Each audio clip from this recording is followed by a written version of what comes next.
Hello दोस्तों, मैं Rohit edu India by Rohit YouTube channel में आप सभी का स्वागत करता हूं। आशा करता हूं आप सभी बढ़िया होंगे। तो आज हम बात करने वाले हैं कर्क रेखा और भारत की मानक समय रेखा से संबंधित मैंने महत्वपूर्ण क्वेश्चन लिए हैं। और यदि आपने इस वीडियो को स्किप नहीं किया तो आपके जितने भी कर्क रेखा एवं भारत की मानक समय रेखा से संबंधित जो भी क्वेश्चन बन सकते हैं वो मैंने सभी क्वेश्चन इसमें इस वीडियो में लिए हैं।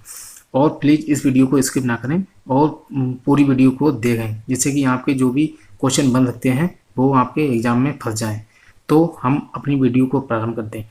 और एक बात मैं बता दूं, कर्क रेखा और भारत की मानव समय रेखा से संबंधित मैंने एक वीडियो कंटेंट वाइज अपलोड कर दिया है, तो आप उस वीडियो को भी प्लेलिस्ट में जाकर देख सकते हैं, जो इंडियन जियोग्राफी की प्लेलिस्ट बनी हुई है। यदि आपने उस वीडियो को देख लिया है तो ये वीडियो आपके लिए बहुत ही महत्वपूर्ण होने वाली है। तो हम अपनी वीडियो को प्रारंभ करते हैं। जैसे मैंने लिखा है कि इनसे बाहर कुछ नहीं। यदि आपने इस वीडियो को देख लिया तो इनसे बाहर आपका एक भी क्वेश्चन बाहर नहीं जाएगा।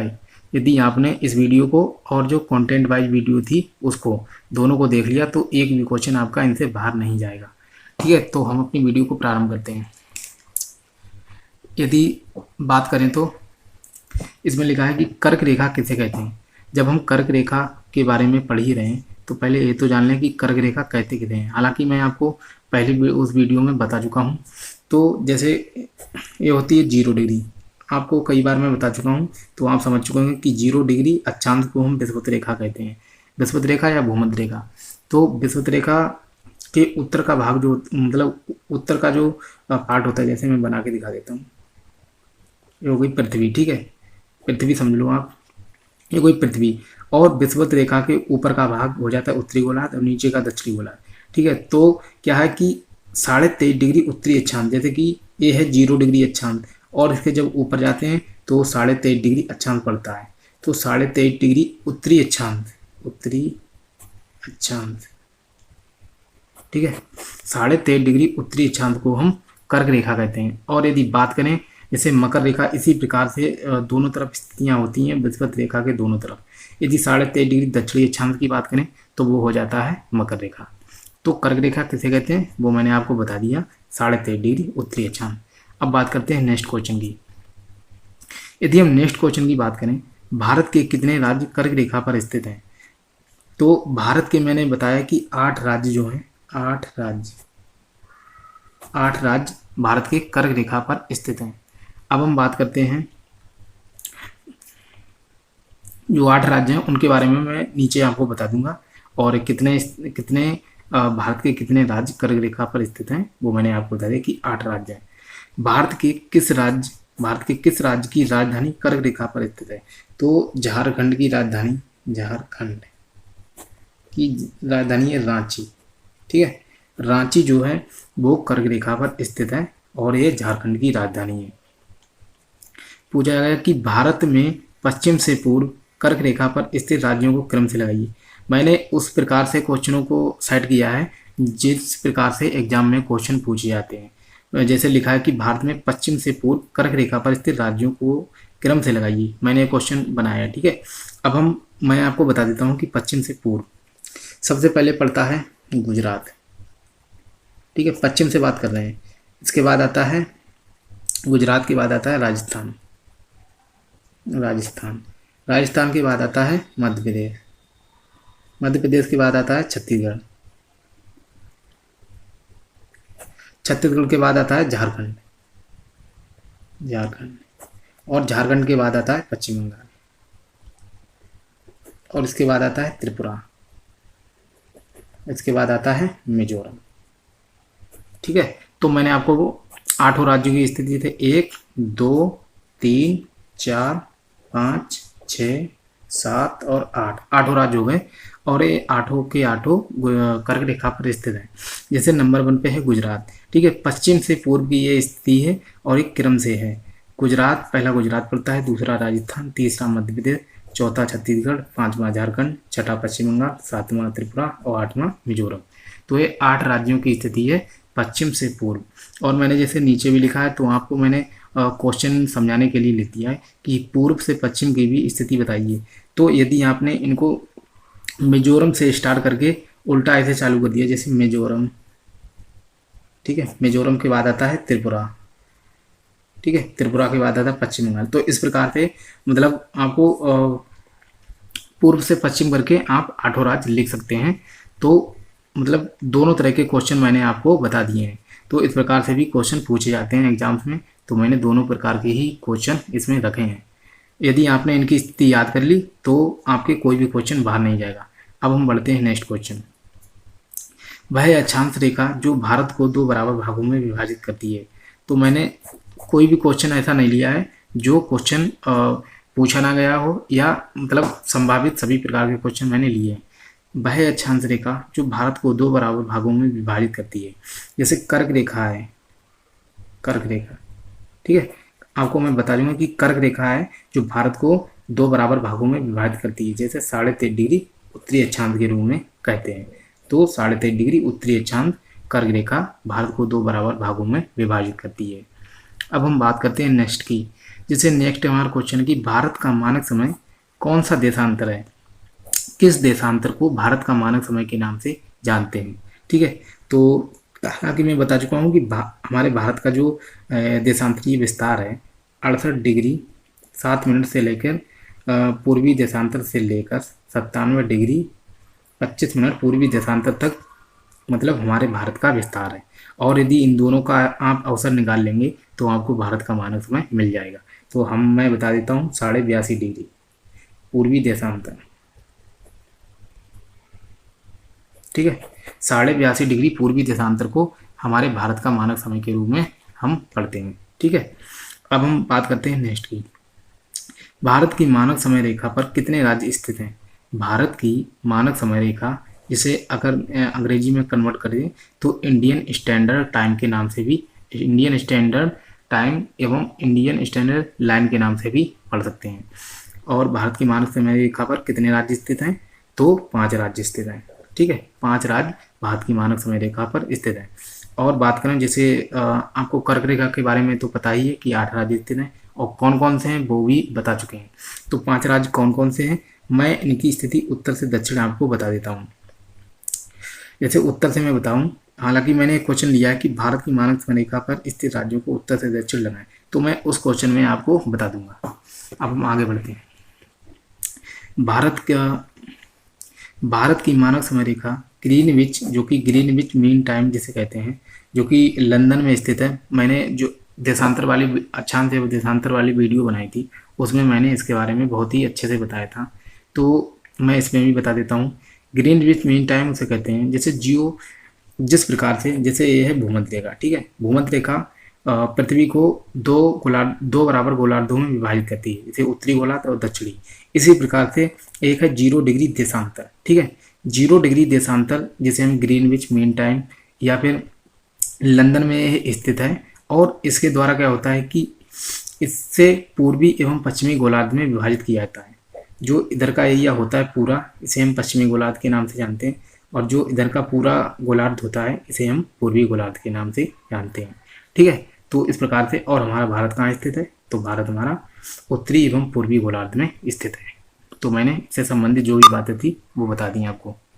अब हम बात करते हैं नेक्स्ट की, जैसे हमारा नेक्स्ट क्वेश्चन है और इसमें पूछा गया है वो भी मैं बता देता हूँ आपको कि भारत की मानक समय रेखा ग्रीनविच माध्य समय से कितना आगे।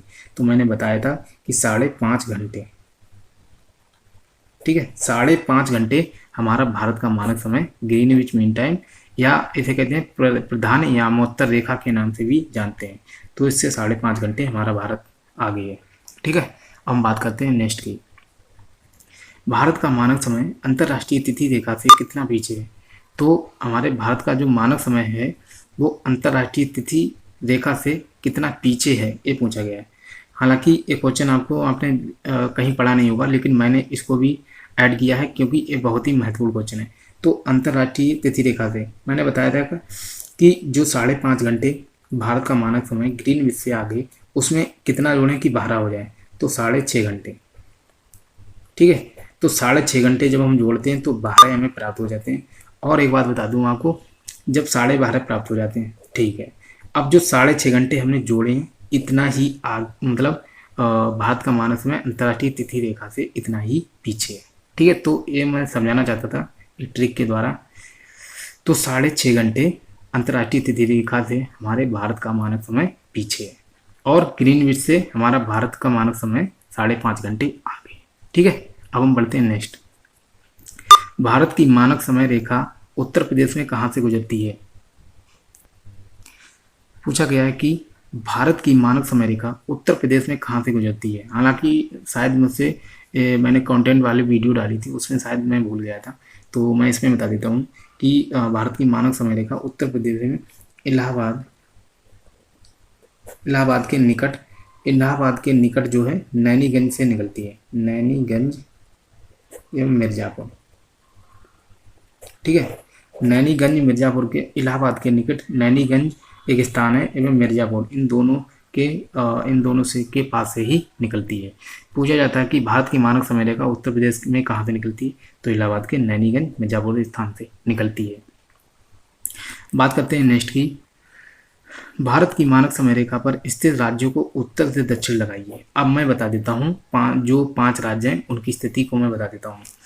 जैसे बात करें हम कि उत्तर से दक्षिण की बात करें, ठीक है, तो मैं इधर बता देता हूँ उत्तर से दक्षिण। तो सबसे पहला उत्तर में पड़ता है उत्तर प्रदेश। ठीक है, उत्तर प्रदेश। और दूसरे नंबर पर हम बात करें तो उत्तर प्रदेश के बाद आता है मध्य प्रदेश। और मध्य प्रदेश के बाद यदि बात करें तो आता है छत्तीसगढ़। ठीक है, तीसरे नंबर पर छत्तीसगढ़, और चौथे नंबर पर हम बात करें तो आता है उड़ीसा मैंने लिखा है, और 5वें नंबर पे आता है आंध्र प्रदेश। ठीक है, तो आप उस वीडियो को जरूर देखें कंटेंट वाली, उसमें मैंने ट्रिक से भी बताया है। इसकी ट्रिक है कि आंधी में छाता ऊपर उड़ा। ठीक है, तो आप याद कर सकते हैं, आंधी से आंध्र प्रदेश, में से मध्य प्रदेश, छाता से छत्तीसगढ़, ऊपर से उत्तर प्रदेश, उड़ा से उड़ीसा। तो उत्तर से दक्षिण के रूप में मैंने आपको क्रम से ही बता दिया है। यदि आपसे इस प्रकार का क्वेश्चन पूछा जाए तो आप आसानी से कर सकते हैं। पहला उत्तर प्रदेश, दूसरा मध्य प्रदेश, तीसरा छत्तीसगढ़, चौथा उड़ीसा, 5वां आंध्र प्रदेश। ठीक है, और यदि दक्षिण से उत्तर में लगाने को पूछा जाए तो बस इनका उल्टे से मतलब प्रारंभ कर दें आप गिनना। ठीक है, पहला आंध्र प्रदेश है, दूसरा उड़ीसा, तीसरा छत्तीसगढ़, चौथा मध्य प्रदेश और 5वां उत्तर प्रदेश। ठीक है, तो इस प्रकार से दक्षिण से उत्तर हो जाएगा। अब हम बात करते हैं नेक्स्ट। अब मैंने इसमें क्वेश्चन लिए कि किस प्रकार से क्वेश्चन पूछे जाते हैं। ठीक है, तो आपको मैंने क्वेश्चन के रूप में भी दिखाने को सोचा था। तो भारत का कौन सा राज्य कर्क रेखा पर स्थित नहीं है? तो इसी प्रकार का क्वेश्चन जो है वो सीटेट में पूछा गया था, सीटेट 2021, कि इनमें भारत का कौन सा राज्य कर्क रेखा पर स्थित नहीं है। तो हालांकि ऑप्शन ए नहीं थे, लेकिन इस प्रकार से क्वेश्चन पूछा गया था, तो मैंने ऑप्शन अलग रखे, लेकिन उसमें ऑप्शन बदले हुए थे, लेकिन क्वेश्चन यही था कि भारत का कौन सा राज्य कर्क रेखा पर स्थित नहीं है। तो अब हम बात करते हैं चारों में, देखते हैं कि कौन सा नहीं है। त्रिपुरा है, ठीक है, मेघालय को बाद देंगे, झारखंड भी हम पढ़ चुके हैं। ठीक है, और मध्य प्रदेश, इसको भी हम पढ़ चुके हैं। तो झारखंड भी है, मध्य प्रदेश भी है और त्रिपुरा भी है। जब हमें पता होगा कि हम इन तीनों को पढ़ चुके हैं कर्क रेखा में, तो आप अनुमान लगा सकते हैं कि ये नहीं है, अर्थात यही हमारा आंसर है कि मेघालय जो है हमने नहीं पढ़ा है, और मेघालय से संबंधित हमने मिजोरम को पढ़ा था जो कि कर्क रेखा पर स्थित है, तो मेघालय नहीं है, और यही हमारा आंसर है। हम बात करते हैं नेक्स्ट की, भारत में कर्क रेखा पर स्थित कौन सा विकल्प सभी राज्यों को दर्शाता है? अब ये जो क्वेश्चन है मैंने इसलिए लिया है क्योंकि ये भी सीटेट में पूछा गया था, सीटेट 2021। ठीक है, तो जहाँ भी भूगोल से संबंधित क्वेश्चन पूछे जाते हैं उन सभी एग्जाम्स में इस प्रकार के क्वेश्चन पूछे जाते हैं। इस सीटेट की ही मैं बात नहीं कर रहा हूँ, ये अदर एग्जाम्स में भी पूछे जाते हैं, क्योंकि कर्क रेखा और ये भारत के मानक समय रेखा से संबंधित जितने भी एग्जाम्स होते हैं जीके रिलेटेड, उन सभी जगह पर पूछे जाते हैं। तो इस प्रकार से क्वेश्चन पूछा गया था, और मैं एग्जाम देख रहा था, तो इस प्रकार से दोनों क्वेश्चन ही पूछे गए थे। अब मैं बात करता हूँ कि इनमें से कौन सा है। आप भी सोच सकते हैं, वीडियो पॉज करके आप भी इसको सोच सकते हैं कि इनमें से कौन सा है। 1 मिनट वीडियो पॉज करके आप सोच भी सकते हैं। तो अब हम बात कर लेते हैं, हालांकि मैं समझ चुका हूँ कि आपने वीडियो पॉज करके देख लिया होगा। तो इसमें पहला है गुजरात, ठीक है, दूसरा है राजस्थान। अब हम देखते हैं कि 8 राज्य किस में मिलते हैं। गुजरात भी है, ठीक है, राजस्थान भी है, मध्य प्रदेश भी है, छत्तीसगढ़ भी है, झारखंड भी है, पश्चिम बंगाल भी है और त्रिपुरा भी है। लेकिन यहाँ पर मिजोरम की जगह पर है मेघालय, ठीक है। तो मेघालय को हमने कर्क रेखा पर स्थित राज्यों में नहीं पढ़ा था, तो ये ऑप्शन हो गया पूरा का पूरा गलत। हम बढ़ते हैं नीचे। गुजरात है, महाराष्ट्र नहीं है। अब जब महाराष्ट्र नहीं है तो ऐसे समझ लीजिए ये पूरा का पूरा ऑप्शन ही गलत है, ठीक है। तो लेकिन हालांकि मैं आपको आगे देखता हूँ, मध्य प्रदेश है, छत्तीसगढ़ भी है, झारखंड भी है, पश्चिम बंगाल भी है, त्रिपुरा भी है, मिजोरम भी है, लेकिन महाराष्ट्र नहीं है, इसलिए ये भी ऑप्शन गलत है। अब हम बात करते हैं नेक्स्ट की। जैसे तीसरा ऑप्शन है इसमें, गुजरात है, राजस्थान है, मध्य प्रदेश है, छत्तीसगढ़ भी है, बिहार नहीं है, ठीक है। तो ऑप्शन तो ये गलत हो गया, लेकिन आगे भी हम बढ़ के देख लेते हैं। पश्चिम बंगाल है और त्रिपुरा भी है, मणिपुर ए भी नहीं है, ठीक है। तो इसमें 2 ऑप्शन गलत हैं, इसलिए ए भी ऑप्शन गलत है। अब ये बताइए आप, जब आपने 3 ऑप्शन को कट कर दिया तो ये ऑटोमेटिक ही ये ऑप्शन सही हो गया, ठीक है। लेकिन हम इसको फिर भी चेक करेंगे। जैसे गुजरात है, राजस्थान भी है और मध्य प्रदेश भी कर्क रेखा पर स्थित है, छत्तीसगढ़ भी है, झारखंड भी है और पश्चिम बंगाल भी है, त्रिपुरा भी है और मिजोरम भी है। तो इस प्रकार से यही ऑप्शन एक सही बैठा जिसमें 8 राज्य स्थित थे। तो मैं आपको बता दूं, इसी प्रकार से सीटेट में मैं पेपर देख रहा था, उसमें इसी प्रकार से 8 राज्य पूछे गए थे। तो बहुत ही कॉम्प्लिकेटेड वो क्वेश्चन था। यदि मुझे उसमें से एक भी राज्य नहीं पता होता तो वो ऑप्शन मतलब वो क्वेश्चन मैं नहीं कर पाता। तो मुझे पता थे, तो इसलिए मैंने उसको सही कर दिया। तो अब हम बढ़ते हैं नेक्स्ट क्वेश्चन की तरफ कि नेक्स्ट क्वेश्चन जो कि भारत की मानक समय रेखा से संबंधित मैंने लिया है। इसमें पूछा गया है कि भारत की मानक समय रेखा पर स्थित सभी राज्यों को दिखाता है। यदि आपने कंटेंट वाली वीडियो और ए वीडियो दोनों को देख लिया तो मैं बिलीव करता हूं कि आपके एक भी क्वेश्चन इनसे संबंधित नहीं छूटेंगे, ये मेरा विश्वास है, ठीक है। तो भारत की मानक समय रेखा पर स्थित सभी राज्यों को दिखाता है। तो मैंने इस प्रकार से क्वेश्चन बनाया कि आपके एक भी क्वेश्चन नहीं छूटेंगे। 5 राज्यों का रिवीजन करवा दिया और इसने 8 राज्यों का भी रिवीजन करवा दिया। अब हम पढ़ते हैं कि कौन सा भारत की मानक समय रेखा पर स्थित 5 राज्यों को दर्शाता है, ठीक है। तो कितने राज्य स्थित हैं मानक समय रेखा पर? 5 राज्य। अब हम देखते हैं, उत्तर प्रदेश है, ठीक है, मध्य प्रदेश भी मानक समय रेखा पर स्थित है, पश्चिम बंगाल नहीं है, तो ए ऑप्शन हो गया गलत। पश्चिम बंगाल भारत की मानक समय रेखा पर हमने नहीं पढ़ा है, तो ऑप्शन गलत हुआ। छत्तीसगढ़ भी है और महाराष्ट्र भी नहीं, तो ए तो ऑप्शन हो गया कट। हम बढ़ते हैं नेक्स्ट। उत्तर प्रदेश है, महाराष्ट्र नहीं है, तो इसको भी हम कट कर सकते हैं, ठीक है, तो इसको छोड़ देते हैं। हम तीसरा देखते हैं, उत्तर प्रदेश भी है, मध्य प्रदेश भी है और छत्तीसगढ़ भी है, उड़ीसा भी है, आंध्र प्रदेश भी है। तो इस प्रकार से ए ऑप्शन हो गया हमारा सही। अब ए ऑप्शन जब सही हो गया तो इसको हम देखते हैं, जैसे चौथा वाला, ठीक है। तो जब ये सही हो गया तो ऑटोमेटिक ही ये गलत हो जाएगा, लेकिन फिर भी चेक कर लेते हैं। जैसे उत्तर प्रदेश है, बिहार है, ये भी गलत है, तो छत्तीसगढ़ है। अब जब बिहार आ गया तो ये गलत ही हो गया। तो मैं समझाना चाहता था आपको कि इस प्रकार से आप चेक कर सकते हैं।